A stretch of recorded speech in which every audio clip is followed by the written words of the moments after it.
Well, welcome to our second Sisterhood Lounge room. We're so excited you can be with us today. It's so good. Here I am with more friends, which is always fun. Definitely great to see some of you that I've only seen on Zoom and long-lost friends that haven't seen in a long time. So thank you again for joining us here in November. Can you believe we're in November? Literally 1 month till Christmas. Who else loves Christmas? Yes. I love Christmas. Yeah, I can't believe it's come so fast.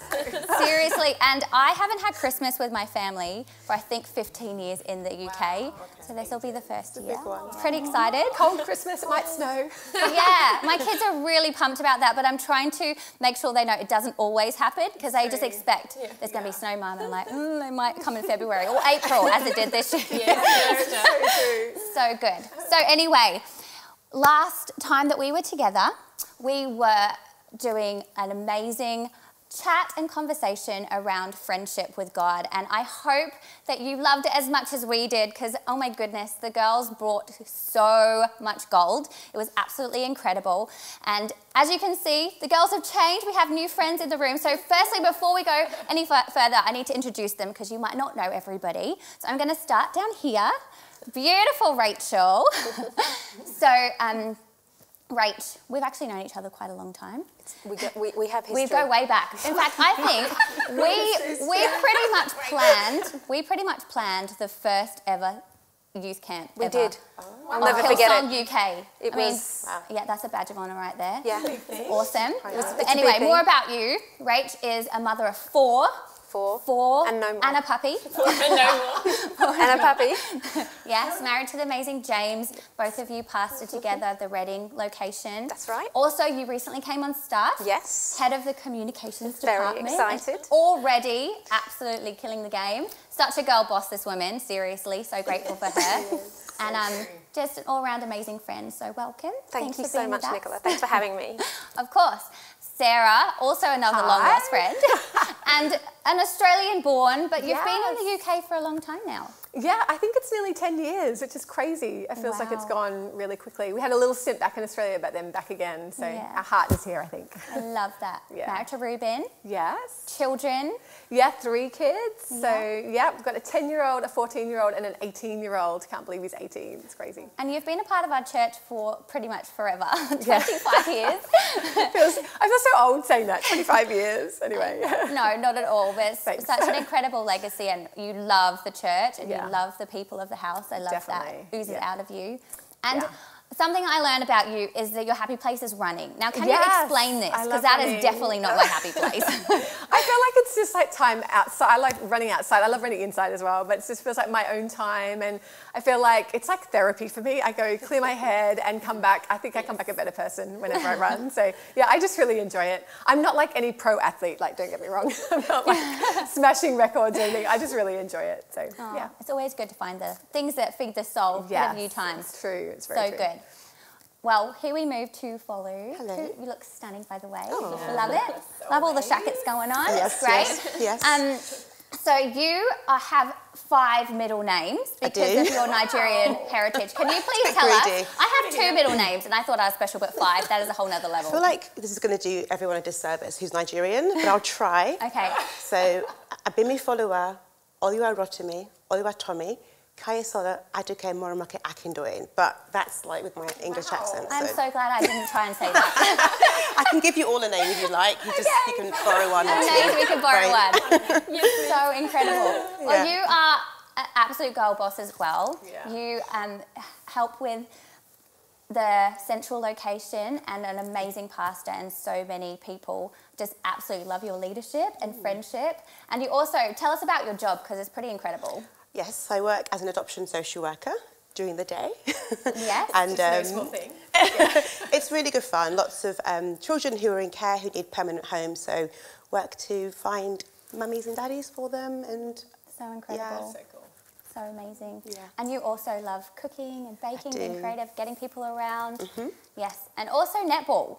Yes. What position do you play? Goal defence or goalkeeper. Okay. I can shoot occasionally, but we were just reminiscing. Long limbs come in handy for netball and defending. I've been playing netball since I was 15, but I would love to. It's so fun. It's the best. We should join. We should have a little Okay, let's like Hillsong yeah, netballers. the Sisterhood netball team. I feel like you'd be centre, Kathy, for sure. Oh, for sure. In the mix. So good. Okay, so Kathy. Hello. Also a long-lost friend. You are wife to Matt. Yes. Married 20 years. Yeah. You have 2 beautiful girls. Yeah. And you have a puppy. Yes. 2 rabbits and a Yes. goldfish. Like, Yes. your life must be quite chaotic. There's more on the list, but I'm saying no. There's more on the Yes. list. Oh, your family keeps twisting around Yeah. to add to the family. I love that. And also an amazing job that you do. Yeah. Executive coaching Yeah. and basically helping people get better. Yeah. And one thing I didn't know about you that I was so intrigued is that you used to run a fashion company that used to host and help run London Fashion Week for 10 years. Yeah. Tell us a little bit about that. That's amazing. It was really fun. It's funny, I kind of walked around Saturday, we were in London and we were going through like Sloane Street and all the stores and I was like, oh, my old life. But it was really fun. It was a lovely season, fashion and luxury and people. But yeah, I enjoy what I do now and it's good, but it is funny. You sort of think, kids change things. So I'm happy doing what I'm doing now, yeah. So good. Well, massive thank you for being with me because I know that you girls are going to bring so much gold today. So, like we said last time, we talked about friendship with God and we are staying on this friendship theme, but we're kind of pivoting a bit and we're talking about friendship with others. And I don't know about you, but of course, friendship with God is the most important. But when it comes to friendship with others, like my girlfriends here, like there's nothing more beautiful. There is nothing better about life than thriving, authentic relationships. And, you know, I love how it puts it in the Passion Translation. In Proverbs 27, verse 9, it says this: "Sweet friendships refresh the soul and awaken our hearts with joy." Sweet friendships refresh the soul and awaken our hearts with joy. Now, girls, hopefully you are on the couch with some of your friends right now, but maybe you're not. And hopefully right now you can think of some of your girlfriends.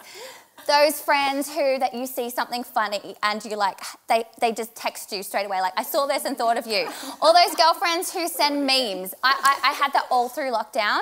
Those girls that would send me memes just at the time when I was like, I can't deal with life, and it just made me laugh. Can't do with homeschooling. Need those memes. Seriously.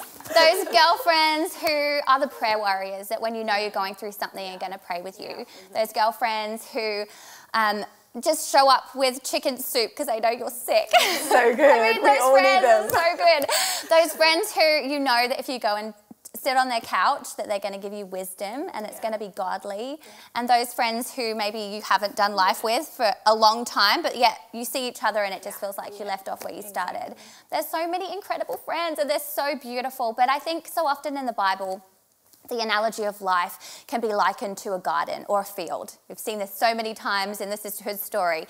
But there becomes a diligence that we have to have if you want to have a flourishing and a healthy and a place, a garden, our lives, that's going to be a place of rest, a place where people can come and find shade, a place where there bears fruit. Then it takes us being gardeners. It takes us being intentional to sow and to also weed out things that want to choke the things that need to be flourishing.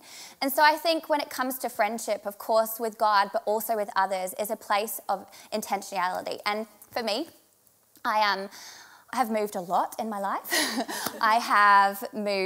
I used to actually grow up in Africa. So I moved around a lot as a missionary kid, South African here. I didn't live in South Africa, but I lived like pretty much everywhere else. Kenya, Malawi, Zimbabwe, Tanzania, Zaire. Wow. So a lot of places. We need to hear that story one day. Yeah. Yeah. So I moved around a lot and then I moved back to England, went to boarding school, then I moved to Sydney, and then I moved back but to London, which was new for me, and then I moved back to Sydney, then I moved to Melbourne, and now here I am again. So I'm so glad you're here. Yeah. So there's been a lot of change for me over the years, and if I'm honest, there are those seasons which I have felt lonely. There's those seasons where Instagram is a good thing, but also can be a bad thing when you see the baby showers that you haven't been invited to, or the weddings are happening and you're like, oh, okay, I'm really new here and I still haven't found my place. Yeah. And I really found that when it comes to friendship, that I didn't have to wait for an invitation to be a friend, that actually if I took that ownership on myself and put out the invitation to others, that actually it was the most beautiful thing, because it was always been reciprocated, and actually the most amazing friends that have been formed through so many different places. And I haven't lost friends by moving. I've just gained and had my life stretched and enlarged. And so I just love this conversation of the beauty of friendship, but also how we can be diligent and intentional in this space. So, are you ready, girls? We're ready. Okay, let's do this. Okay, Sarah, we're going to come to you first. Okay, I'm ready. Sometimes we can have some preconceived ideas of, you know, what it's like to be a friend, or what friends are like in different season. But what are some of the things that you've maybe had preconceived ideas about that have been changed in your journey of growing friendships? Yeah, it's a good question. I guess, I think for a long time I thought we sort of needed one amazing friend that kind of ticked all the boxes and could just be that person. You know, I think often girls think I need one best friend that has it all. And I think it was a revelation to me to understand that actually I could have different friends for different seasons and different stages in my life. And I remember when my older son, who I said before is now 18, when he was little, and I remember looking around at his first birthday party and realising I had a room full of new friends that I probably wouldn't have been friends with normally in another season, but embracing different people for the season. It was so amazing for me, just these girls that came alongside, and really believe that we're meant to do life together with people. And they spoke into that season and helped me with the baby season and helped me learn how to be a mum. And that was a different season for me. I had just finished uni and I was a young mum, and so I needed a lot of my other friends weren't in that season, so it was amazing just to kind of have these other women who came alongside me and just being open, a bit more open-minded, and just saying that there are different friends for different seasons. So. Yeah, I love that. It's so true. There is God brings different people into your life, and I think He's actually very strategic. Sometimes I look back at the course of my life and God had put people in there for such a time as this. So and just having eyes to see that, I love that. Yeah. Follow, what about you? What about your journey when it comes to friendship? What's some of the beauty you found in it? There's been so much beauty. I think looking in the Bible, John 15:15 talks about, or Jesus is talking to the disciples, and he says, I don't call you servants, I call you friends. So such emphasis is placed on friendship, like in Scripture as well. And there's such power in it, but it's so natural. It's such a natural thing to have friendships, but it can be hard at times. But I can remember my very first friendship. I was age 4, and I was in preschool, Rising Fives we called it back then. And my You would have been very cute. I'd like to see as a Rising 5, tall and interesting. And so my mum was talking to a lady, and I saw she had a daughter. So I thought, well, you're obviously best friends because you're talking. Simple. So I thought, I'll be best friends with the girl. And I spoke to her, and we are friends to this day. It's been over 30 years. Yeah, and we've done lots of life together. So that was very early on. And then just coming to our church, that's been a really interesting journey, but beautiful. There were 3 girls in particular who just made a point of befriending me for no reason other than we're going to love you. Wow. No agenda, not trying to get something from me. Didn't know me, would save me a seat, would invite me along to things. And to this day, I've been a bridesmaid in a wedding. We're still really good friends with each other, and just seeing how each season has something new to offer as well. And there's lots and lots I could say. I guess as you get older, you have to be really intentional about your friendships as well. And I think I've noticed that, and with the pandemic, I've quite enjoyed having more depth and less breadth in some ways. And actually just being really selective with how I can cultivate some friendships, so that we've got the long journey to do together as well. But yeah, it's been beautiful. I think friendships are definitely a God thing. Well, you're very lovable. I'm sure you have lots of friends because you're easy to love. It's the best. So good. Well, someone who literally every time I speak about you, everyone's like, she is the best friend. Literally, she is the greatest friend. So teach us your ways. How are you intentional? Because everyone says this. So just in being a good friend to others. Yeah, it's funny. I've got a sign up in my loo that says, the friends are the family you choose. And Matt's like, is that a bit rude? I was like, no, it's fine. To the family, I was like, no, it's not.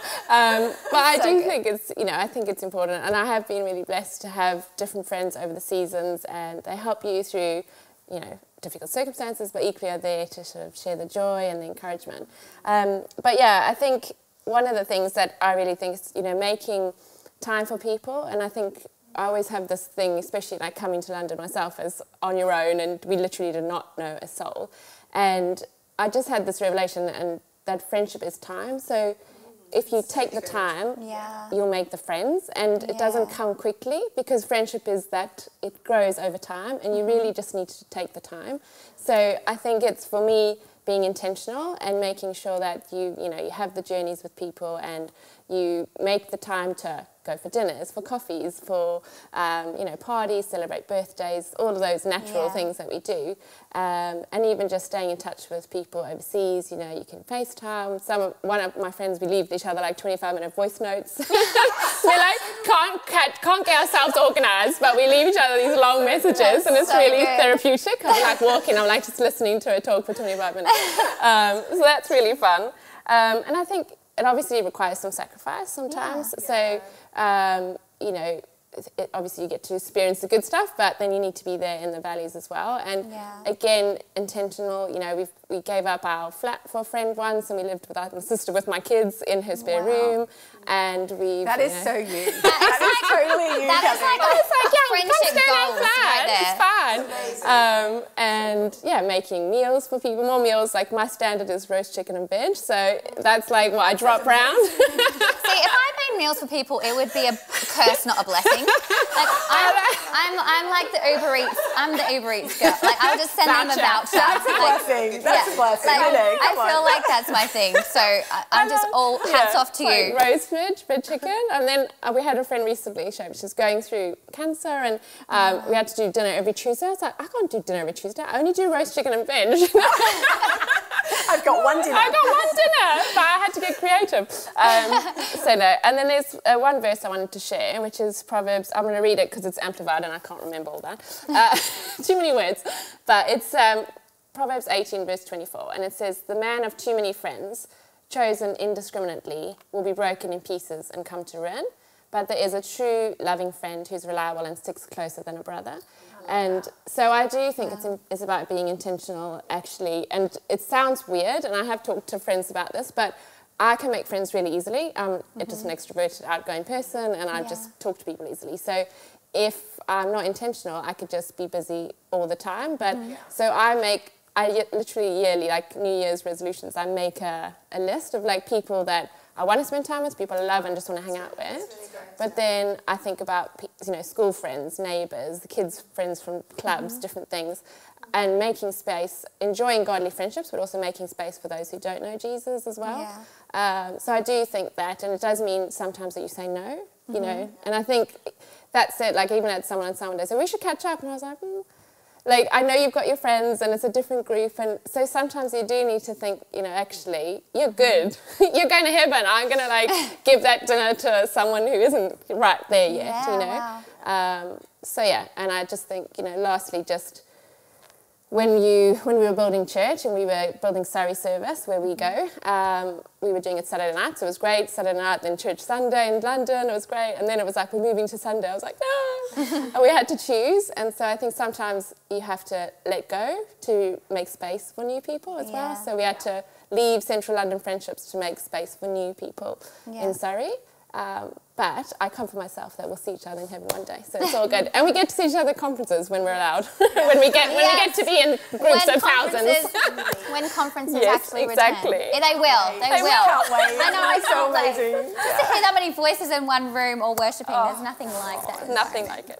Hey, you are exceptional. Thank you for all that. I wish I could be taking notes right now. Hey, Follow, you talked about beauty of friendship, but you talked just a little bit about being intentional. Anything to add to this long list? That was a great list. It was a great list. I would echo, ditto everything you just said. Yeah.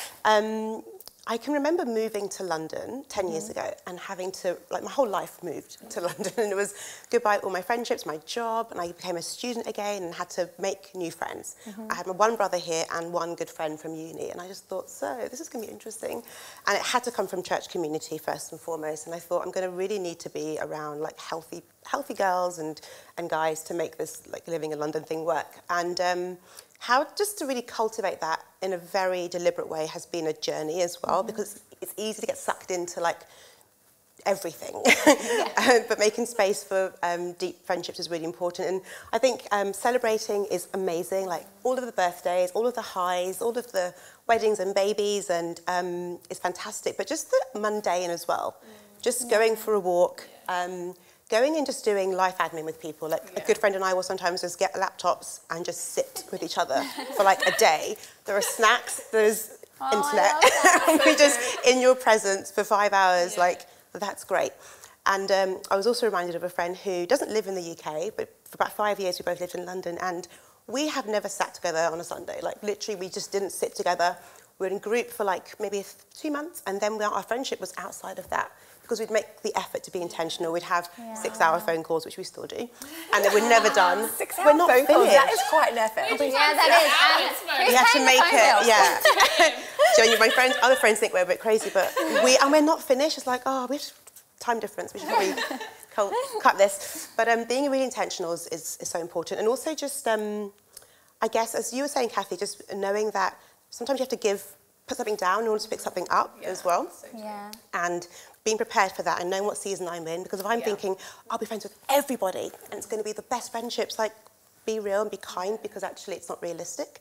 And know that actually some seasons are your core to certain relationships, and just like take it for what it is there and then, and like, you know, love on it, and do the journey and do it well. So that's kind of how I try and be intentional and just bring people into my world. So my everyday, my house, like inviting people over. Sometimes they're surprised when you invite them over. I'm like, that's what I grew up doing. My parents were always inviting people over. That was just normal. Like, so great. That's just normal. And I think doing that and just having them in your world, being open with what's on your heart, what's in your fridge, and just getting them around your table. Is just, in your fridge, that's an important one. It's so important. So yeah, so many ways you can do that. Love it so much. Well, Rach, we've talked a lot about friendship and being intentional, and it goes both ways. I think we can be intentional to be there in the highs and the lows, but obviously it comes the other way too. Has there been a time in life where you have experienced the beauty of friendship? Maybe it's been a lifeline in a challenging season for you. Yeah, definitely. I think I'll start off first of all with sharing how I actually got into church 18 years ago. It's something that I share quite often, and I found myself... I've never heard the story. Okay, guys. Okay, girls. Okay, hi, well. Here we go. It's just a short version, so don't worry.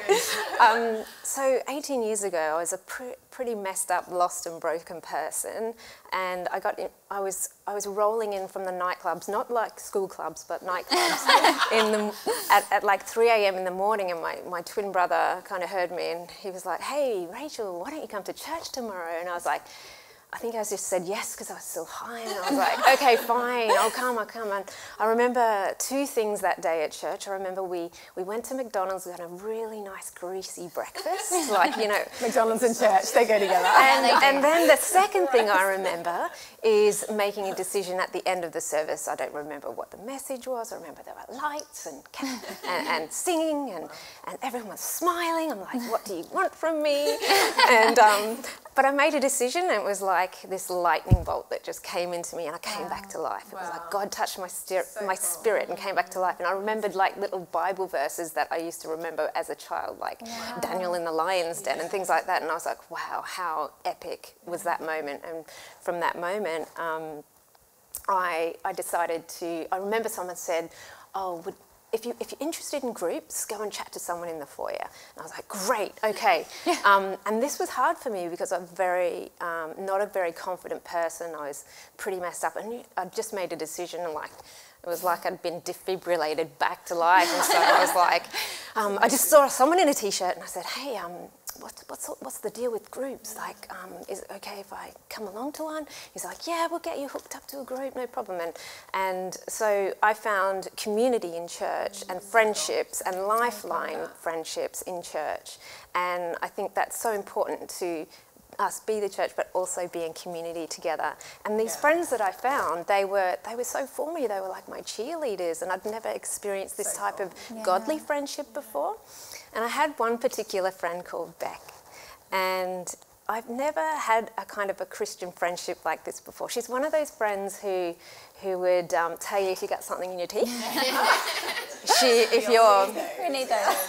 you're flying a bit low with your zip, she tells you things you don't want to hear. Yes. Those kind of friends. But you know, I wasn't the best friend back to her, and you know, she just loved me unconditionally. Wow. And I learned a lot about being in a godly relationship and a godly friendship but connecting with God and people, it goes hand in hand. Yeah. And it reminded me of this verse in Proverbs. I know we're loving the Proverbs today. Yes. And I just wanted to read this out. I'm reading out the Message version. It's Proverbs 18:24. It says, "Friends come and go, but a true friend sticks by you like family." And this verse also reminds me about when I first got married.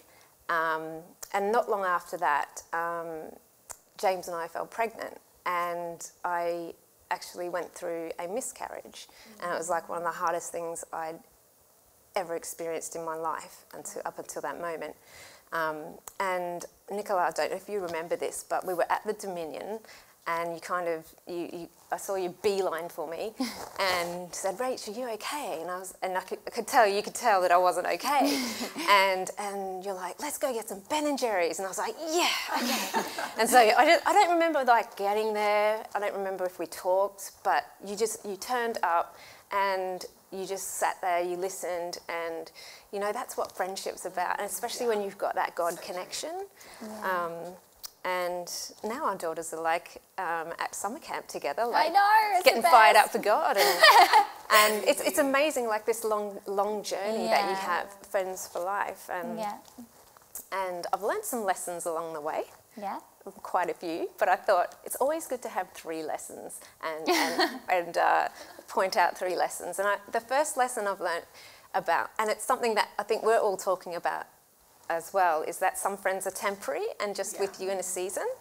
And it's okay, it's not a negative thing. Yeah. Friends come and go. You might have changed your job. You might have moved to Surrey. All the way out there. I know. And sometimes, there are those friends where it's like, actually, is this holding me back from the things of God? And you have to make those kind of decisions as well. And the second thing I've learnt is that there are lifelong friendships. Now, Kathy over here is one of those people that I met in church for the first time. We were at the Mermaid. If you ever hear the Mermaid days, we're going way back. To a bazillion services.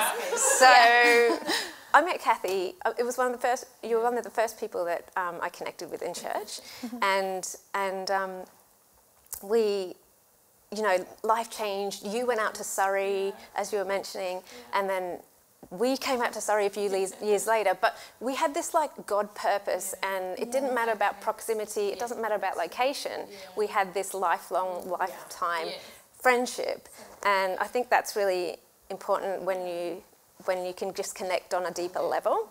And our daughters are really good friends as well, and they're in different locations, and it is about family and our friendships and our daughters and sons and everyone on the journey. Let's get everyone on the journey. And Follow and Sarah, I mean, I've known you for 10 years, and has it been 10 years? Yeah, I think so. I know. Crazy. And from Surrey all that time from ago. Surrey days, we've got this like beautiful bond. I And you're Aussie like me. Yes. I grew up in Australia. I've been here for 18 years, but my accent still sounds like I'm from home and away. That I'm accent English, never but I goes. sound Aussie. It's who we are. I've been infected, everyone. I'm sorry, people. You But, have to talk about that one day. know. We I'm just really let our sorry. accent go. What? You're South African. What are you I doing? still sound South African. Oh, that's true. You do. I know. I'm sorry. Yeah, we've been through, church life, but it doesn't matter how long it's been since we see each other. We've just got that connection. Yeah, because we've got this purpose and this serving So God, true, serving God's house, loving God, loving people, loving life, and Follow. We've been together, serving on team as well. And it doesn't, we walked in tonight, I was like, oh, hey, how's it going? It was like there's no time apart. And these lifelong friendships are amazing, and you find these in the community of church. And Follow and I have quite a deep connection, passion that is actually quite weird. And we both love the same supermarket called Lidl. And It's life Never heard of changing. it. It's life Don't worry, we can look you up. Okay. it's called, especially Lidl in the middle. It's dangerous, guys and girls. If you go in there, you will come out with all sorts of things you did not need. So I'm just giving you some warning. Kmart. I thought it was a Kmart for me. It's not like Kmart. It's like nothing else you've ever experienced. It's amazing. You come out of Lidl. With revelation. Revelation. Your trolley full of food. Twice as much food than I've ever experienced. And when you've got a family of 6 and a puppy, that's a lot of food. Yes, and so I need little. And we have that passion, and yeah. It's going strong. I love it. It's going so strong.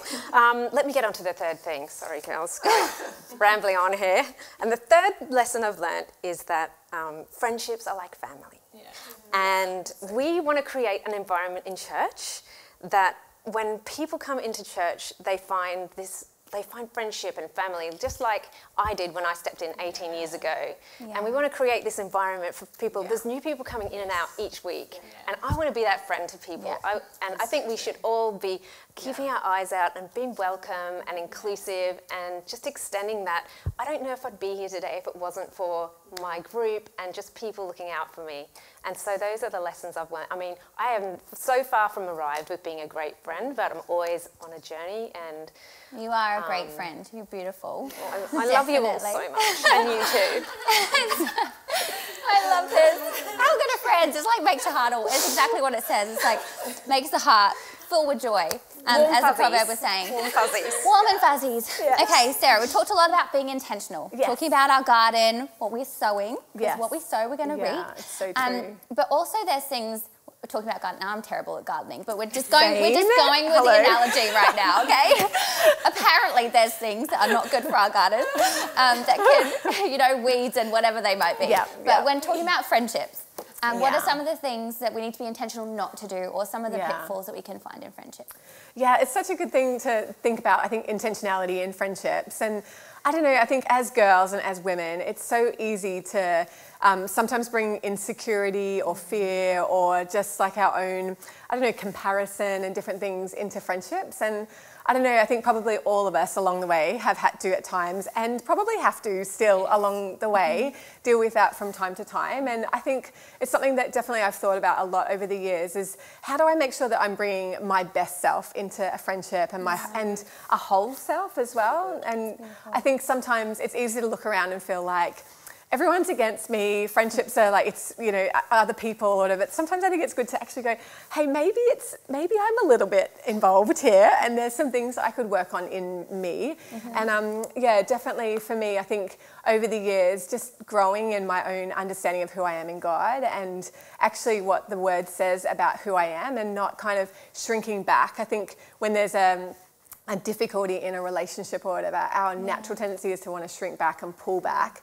And I really, I love what you were saying about friendships being lifelong. I think we're really called to do life together and to carry one another's burdens, like it says in Galatians, and not to kind of just draw back when it gets a little bit tough, but actually work through the stuff and work through sometimes the issues, whether it's in us, whether it's something that's going on in us that we need to stop and think, hey, why am I feeling that way? Why did it make me feel that way, or why did it make me respond like that? What do I need to kind of work on and maybe go to God on? I know so many times I've gone to God in prayer and just gone, God, I don't want to be like that. I don't want to be that friend. I don't want to respond like that. I actually want to be for that girl. I want to be what she needs. I want to, bring my best self. I want to bring, be like Jesus to her. And I've had to work on different things and allow God to work in me, and so he can work through me. And I think just kind of being diligent to weed out those things in our lives and in our hearts that kind of crop up along the way from time to time, and actually allowing ourselves to recognise that sometimes, it's not always everybody else. Sometimes it might actually have something to do with us. Yeah, just occasionally. Maybe it's only me. I don't know. So good. So much wisdom there. And I think it's so important for us all to be aware of sometimes if we're always at the scene of the crime, maybe we have something to do with it. It's true. It's so true. There's always drama. Maybe we're part of the drama. I mean, it's hard to think Doesn't that sound like way. us girls. It's not like that.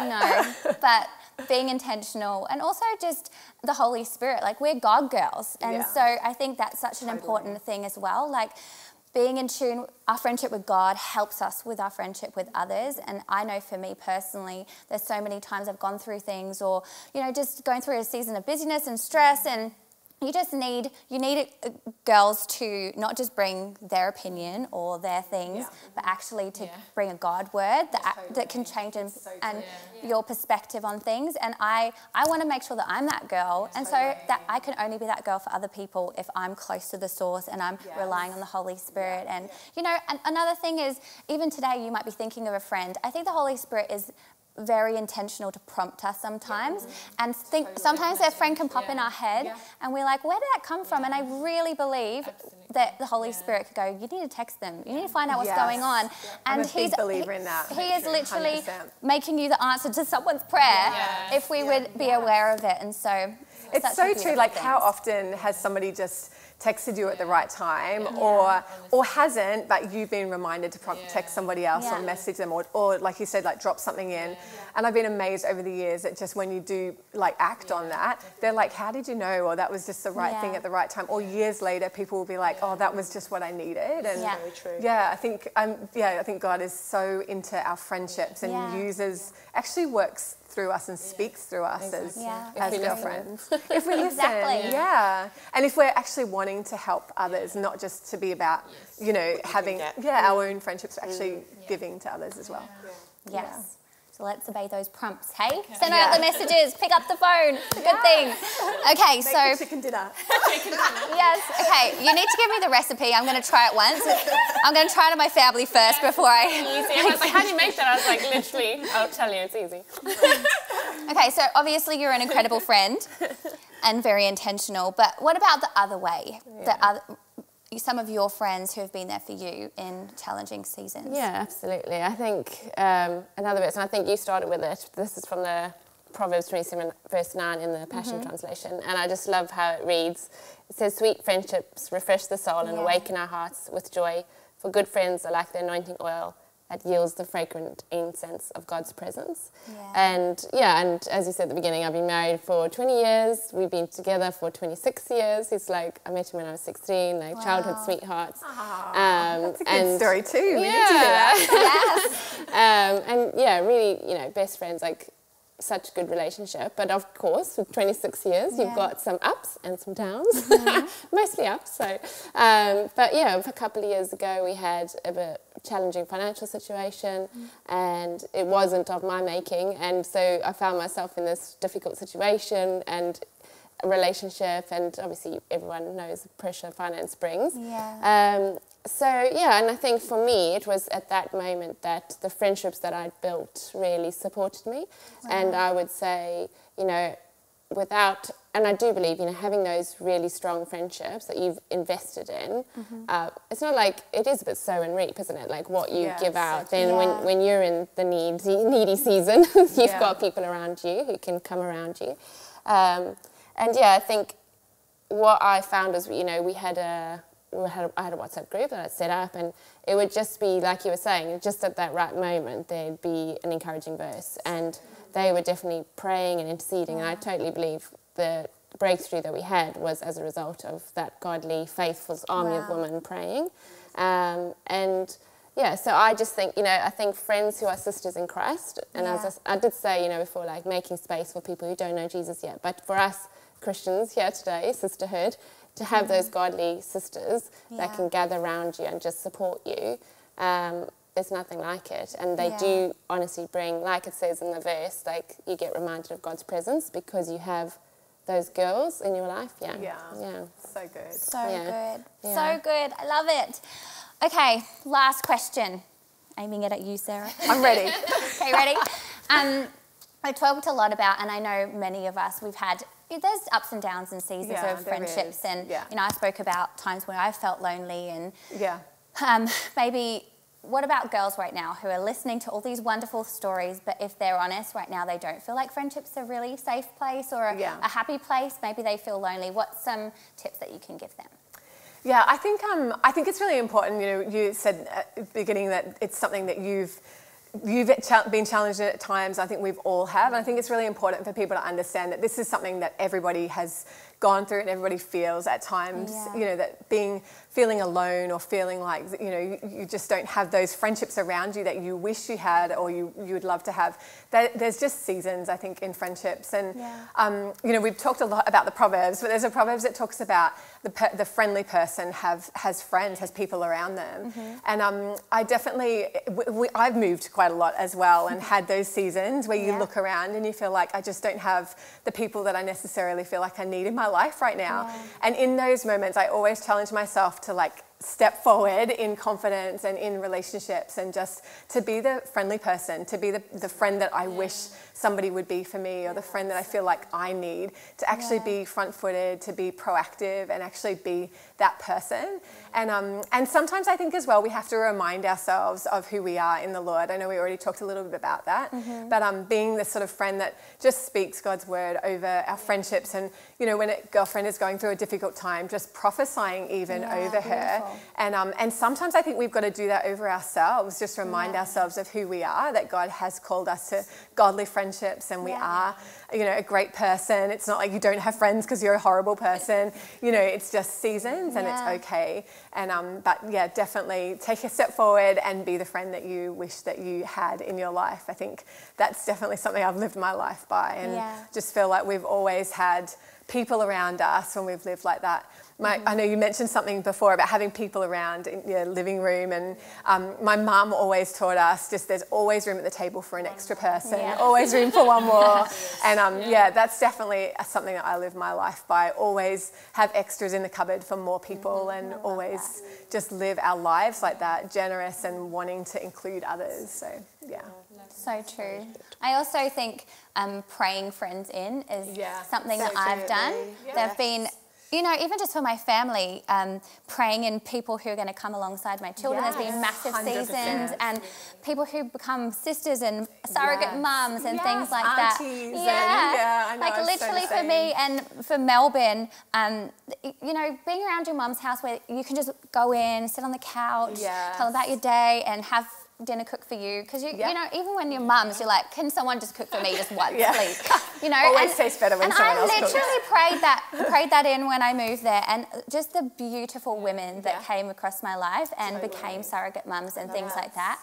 And I think just you can make a shopping list to God and be like, God, I need these people in my lives, and He's so faithful and He's so good and kind. I think like it's such a good thing what you're talking about, because I think we need the generations. I love that thought in church of the older women coming alongside the younger girls, and I think sometimes the older women feel like, is there a place in church for me? And 100% yes. We need you. We need all the girls of all the different seasons, and we learn from each other and we grow together, and we actually need them to invite the girls around for a cup of tea or to sit at their table. We just really, we need each other. So so good. Okay, well, thank you, girls. We've come to the end of all of our chats, but I think I have to finish because Bobby's Sisterhood book, I mean, it's who we are, and it actually speaks into the kind of friendships that we as Sisterhood should be building, and I think there's no better way to kind of round this all off, so I'm going to read it to you. But true friendship is uncomplicated. It may not be perfect, but it is pure in spirit and will allow for the ebb and flow of life. It's generous, it's encouraging, and never competitive, which is a big one. It's not easily threatened and leaps to the defense and protection of those whom it is loyal. It remains faithful in all seasons. It's tested with the passage of time, always finds grace to forgive when forgiveness is needed. It believes the best in one another and is undaunted by the distance or busyness of life, which is created with the widening of space between the last coffee, the last giggle, and the present. And I just think that just so beautifully articulates friendship. It's generous, it forgives, it believes the best, all of these wonderful things.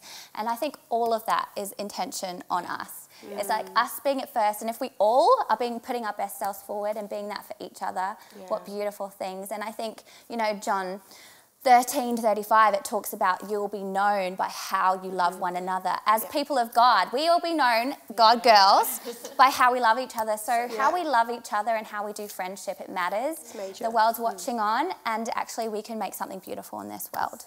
So Thank you, girls, for being our friends tonight and for being involved in this conversation. As we always say, you're just watching in our conversation, but hopefully it's sparking beautiful conversations with you and your friends. And we're learning and growing, getting better together, and make sure you're watching out because another Sisterhood United is coming very, very soon. All the girls together, we love these times. But again, thank you so much for joining us, and we'll see you somewhere very soon.